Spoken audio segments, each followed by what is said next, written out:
কি হচ্ছে মা?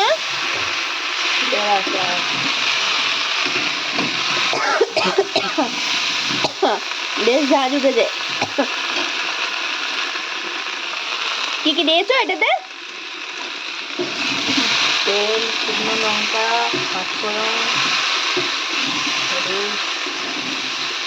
জোরে বলো, এই ভিডিওতে শুনতে পাওয়া যাচ্ছে না। আমার মা খুব আস্তে আস্তে কথা বলে।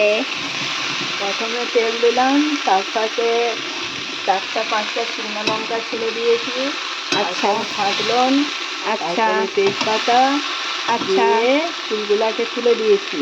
হুম। সামান্য হলুদ দিলাম, দিয়ে খানিকক্ষণ নাড়াচাড়া করে ফুলগুলো বেশ ভাজা হয়ে আসলে তারপরে এর সাথে এবারে আমরা গুড় দেবো।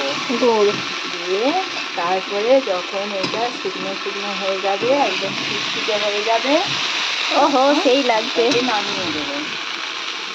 আচ্ছা দেখো কার কার লোভ লাগছে জানিও। আমার মা তৈরি করছে কুলের আচার। কুলগুলো সব পাকা ছিল আর ভালোভাবে আমি কালকেই বেছে রেখেছিলাম। তারপর তো শুনলেই তোমরা কিভাবে বানাচ্ছে। তো যে যে খাবে আমার বাড়ি ঝটপট চলে এসো।